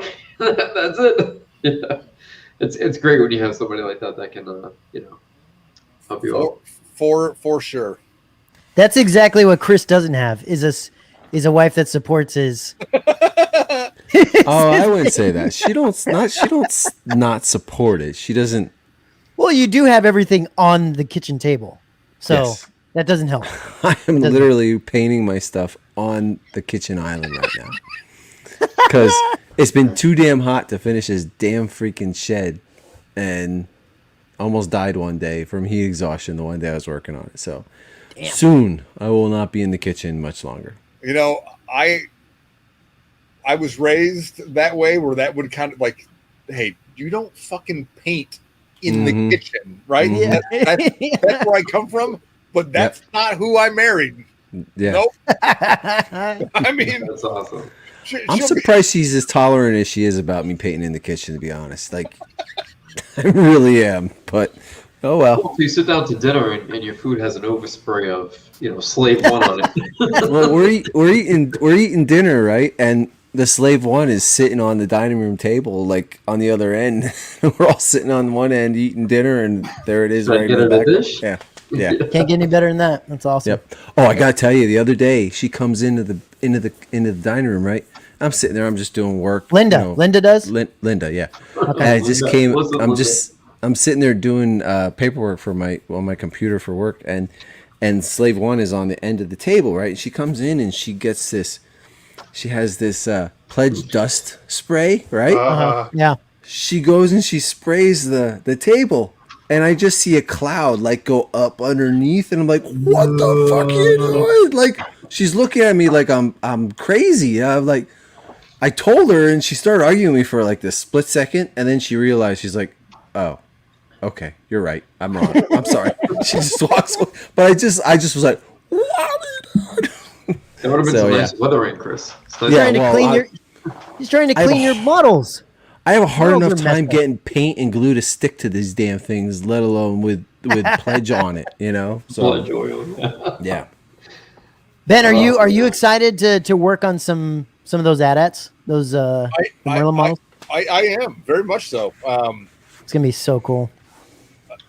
Man, there's some cool variations that are gonna probably take place that I'm very much looking forward to. So based upon our earlier conversation, Ben, I want to reiterate with you, please put me on your wait list for that, if that's at all possible, because I would love to. I have that model on order, and I would love to get something painted. We had talked about a couple of different ideas. We haven't settled on anything because I got busy with work and all that. But I got a whole, you and I were talking about different ideas, and I'm sure that we can come up with something. Did you guys see the light up base, the new upgrade for the light up base? I have not. I saw maybe something in passing, but yeah, it looks great. It's only $50 extra to get the light up base. I'm like, sold. I think what I like most about that model is the articulation. Yeah. Yeah, Put it in any position you want. I gotta say, and I don't mean this in any way that it might come out wrong, but and I mean this in the most positive of ways, but there's been times where Ben will hit me with an idea or show me a picture, and I'm like, get the fuck out, that's crazy. I'm like, get out of here with that. And then like a month later, it'll be like a process pick, and I'm like, he fucking did it. He did it. I'm like, this crazy bastard did it. Because some of these ideas are just like, you're not gonna pull that off. No way. And then he does it, and I'm just like, how do you do that? It's nuts. I mean, you got to be able to be a little bit nuts to get crazy results. You know what I mean? If you don't, it's just, yeah, you're right. I mean, it's got to take that type of thinking to actually, be the person to follow through with it and pull it off. But it's just sometimes like you think about it logistically, and you're like, well, yeah, on paper or in a theory it looks good, but how are you going to do it? And then when I see, hey, look what I did, and I'm like, wow. You did it. It's crazy, man. So thinking about that, I can only imagine what some of these AT-ATs are going to look like when all said and done. Well, I appreciate that, buddy. Yeah, I'm. I'll have to show you what I have in mind for mine, Ben. I'll have to show you. I'll show you sometime. I'll send you a picture then. Just tell people. Here's the thing. Just tell people. Well, it's going to be a while for the AT-ATs to come out. I was going to say, tell people you'll do the AT-ATs after the Emphas. We don't want anything holding the Emphas up. He does, but he said he does projects. He does them mixed up, right? He does them, so he's never bored. He's really interested, switching from thing to thing, right? Yeah, and hey, while I'm thinking of it, thanks, for being patient with the bunker bombs. They definitely led to some new work. Hold on. There were two of us that were patient about the bunker bomb. There was only two of us. I was trying to be polite. I know you were, and I know. Listen, I had no problem delivering that. And I just want you to know that I coined a term that I don't know if anybody other than Jason is familiar with. Oh shit! But when I would send him pictures to send to Steve, I would say maybe this will get his bunker boner going. Yeah. I never heard that. But Steve, you got a bunker boner, right? When you saw it? Yes. Yes. In all fairness, I will respectfully not go into this right now. All I will say, I told Ben, I said we've actually got at arms with this vocal, verbally. I said, dude, he's and then I was like, but when he sees it, that'll all go away. And that did happen when you saw it. I am very happy, very pleased with the end result. Thank you very much. I love it. I would be around, Steve. I promise. Yeah, I would hit him up randomly too, right? Like just like a random, like I wouldn't talk to him for like a week and be like, "Hey, those bunker bombs." Steve's asking. Oh, you bastard! You better not have been blaming it all on me. See, Ben. That's his tactic. He's blaming it on me when it's not. But Steve, the problem is I wasn't asking Jason about him. I forgot about it. Steve, it was all you. It was all you. It came in the mail, and I was like, "What the hell is this?" Steve, you just got to own it. You got to own it. No, I will not. I will not. What? Are you kidding me? Are you serious, Steve? This guy's still unpacking his house. He's not worried about painting the bunker bomb. There's another bunker too. Don't make me post conversation thread. No, don't do that. We don't need more of that shit. So I was just going to suggest I need to go back to my conversation thread and look for the 2 or 3 times I asked about it. We don't need more of this shit, guys. We don't need more of this bullshit conversation thread. Hey, I was told kindly by Jason, if I didn't get you a bunker bomb soon, I was going to need to relocate. I do. So I think my family was going to be in danger. I think Jason's been using me as the boogeyman to get you motivated. Because that's not true. Jason called you the John Wick of collecting. Well, that's kind of true. I mean, when Steve wants something, he will put a bullet in someone's head. I'm calling you Steve Wick from now on. The city. I'm telling you, when Steve goes into Predator mode, it's gonna happen. He's gonna get what he wants. No, that's awesome. And Ben, you did a great job on those. They look really, really, really good. Did you get Ben? Are you doing more? Are you doing more bunker bombs? I'm doing. I got 6 or 7 sitting over here. I'm sure one's Mike Costas, right? Yes, for sure. Yes. 6 or 7. What do we get? Do we get a 10% commission? No, I'm kidding. Sean Kassar, I think, hit me up today. Yeah. And he wants a bunker bomb made. So He wrote it in the chat. I'll tell you, at the beginning. You wrote it. Oh, good. Even though you guys were so happy with them, and you posted them and how happy you were with them, but I wasn't happy with the texture of how it turned out, and so I've continued to do some research on them. And so Ben, when I hold the bunker bomb, what I immediately think about is if you've ever taken a tour of an old Navy ship. And you walk. First of all, the smell. Like if you go inside the interior of an old Navy ship, so I immediately, the smell to me smells like a military ship. And then the texture, especially the way it's chipped at the top rim, chipped back a bit, looks to me like there's been multiple layers of paint that have been chipped back and then painted again, chipped back and painted again. To me, it looks extremely military, like accurate military. I don't know if that was your intent, but that to me, that's what it reminds me of. Well, I mean, I'm glad that you think that. Or that's how it comes, or glad that that's how it comes across. I think the smell has to do with some of my weathering process, and you're absolutely, dead on about how it's chipped. I mean, it's intentional and it's layered that way. There's just, listen, it doesn't matter what you do or what it is that you're doing on. You do anything a couple times and you're going to do it a few more times. You're always going to be better at the end of that if your heart's in the right place. Yeah. Right? As long as you're not just going through the motions. So, for me, I kind of take it personally that, hey, I trust and respect, your guys' eye and the things that you guys collect and the things that you guys buy, and having done those things for you and getting your feedback is invaluable for me.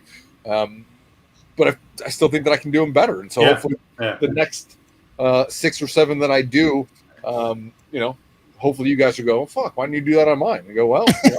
So I think what I'm hearing those is were the first 3 that I did. You know what I mean? Yeah, so with the FS helmet, it sounds like I don't want number 1. I want number 15. It sounds like. That's a pretty smart move right there. Yeah, but Ben's gonna be crippled by the time he's 15. Yeah, by the time he's 15, he's gonna be done with the run. Hey, Steve, I don't know if you can wait that long. You know what I mean? No. Now that we talk, He's gonna be like this. He's gonna be painting one more. He's gonna be like, it's like John Bird just freaking painting another Boba Fett. That's why they call him John Bird. In all seriousness, Ben, if you tell me that something's going to take 12 months, I can wait, no problem. So, as long as I have months. Yeah. Tell him 15 months, to be honest. Like give him further back. Yeah, but at 15 months, man, you better have that, or else he's coming after you. Steve Wick. Someone needs to make a meme. I love it. I freaking love it. Jason, man, I'm gonna kill you. No, go ahead. And, someone make a meme, put it up in our group, and I'll delete it. So it's a perfect circle because we don't do that. We will put up some additional details tomorrow if anybody's interested on the Emphas. Yeah. Yeah, I mean, look. It sucks, guys. It's gonna go so fast. Like I don't know what to tell you. It is what it is. Like there's no way a lot of people are going to be able to get this thing if they want it, right? It's gonna be very few people that jump on it, and I guess you have to be around and available when it drops. I mean, I don't even know how that works. Listen, I'm gonna make a post tomorrow. Yeah, it'll have, I'll keep it short and sweet and have the info in it, but basically once you see the post and you're down, shoot me a message. First come, first serve, doing a run of 15 5 of those spots were already taken. Hell yeah, dude! I'm telling you right now. Have you not gotten a message already, Ben? Have you? Do you know? You know what? I mean, those 15 are gonna be gone by tomorrow night. It's gonna be gone by the morning. I bet you. That's funny. Dude. Oh yeah, there's a few. I'm telling you, man. I'm telling you, dude. You know, it's gonna be so fast. There's a few. Good. So we're down to what, 6? Yeah, basically. Wait, did I see Mike? Is Mike in here? Mike, I'm very disappointed. He's gonna jump on it, Mike. Oh, Mike I know. But I figured he'd be busting my balls on something. Yeah. Guys, it's nearing midnight, but it was definitely a great Sunday night chat. Oh, you want to get off, Jason? Yeah, I think Chris, me, and Jason all need to. Jesus. Well, I can chill for a minute, but I think Chris and Steve. Yeah, it's fine. It's fine. I gotta work tomorrow. Chris hit me up like 30 minutes ago saying he had to jump off, so we do need to jump off. But Ben, sorry, thanks Chris, for coming on. My bad, dude. Listen. No, it's all good. No, dude, we love it. No, we love it. Definitely. Ben, thanks for coming on. Thanks for sharing the project, and everyone keep an eye out in the group tomorrow. There will be 3 spots available at that point, so hopefully you can get one of those spots. He's doing a run of 50, right? No, 15. 15. Hey, let's be very clear. There's 15, and 15. They're not going to have fucking plaques signed. Right. Okay. It's just going to be a helmet. It's just going to be a helmet. Got it. And yeah, guys, thanks for hanging out. I mean, hey, Rob and Simon, RS, we love you guys. Thanks for this thing. It looks fantastic. I got to figure out how to put that damn pouch on, but we'll figure that out. And then, yeah, I got to strap that thing on. And then Michael from MYC, love you, man. We really appreciate you. Happy birthday. Happy birthday. And honestly, you guys, the video and pictures don't do this thing justice at all. Well, they never do. No, but this is amazing. Yeah, it looks freaking fantastic. Listen, guys, there's a lot of things coming in the next couple weeks, 3 weeks, 4, whatever it is. There's just a lot of things that are now starting to drop, and so we'll do more unboxings. I'm not sure exactly when, but we're looking forward to kind of jumping on again. So more things to come. We'll be around Friday, right? I think we'll be around Friday. We will. And we have Mario on Wednesday, top 10. Yes. Top 10 with Mario on Wednesday. Top 10 pre-orders. All right, guys. Ben, again, thank you, man. Thank you for your time. And anytime you guys want me to come break up the monotony, fucking let me know, dude. I love it. Yeah, that's a good way to put it. I am built for this, so I love it, dude. We'll definitely have you on again. It's a good time. But yeah, guys, everyone in the chat, thanks for hanging out. We really appreciate you. And give us a like or a dislike. Either one works. We're happy to take either one. And we appreciate. Certainly have gotten a lot of dislikes lately. Well, it's fine. It's great. Yeah. It helps the video. So whatever you guys want to do, like or dislike, pick your poison. And we really appreciate you hanging out. So we will see you guys. I guess we'll see you guys this week sometime, probably Wednesday or Friday. So, yeah. Thanks, guys. Be kind and get your animals spayed and neutered. Yes. Well said. Well said, man. All right, here we go.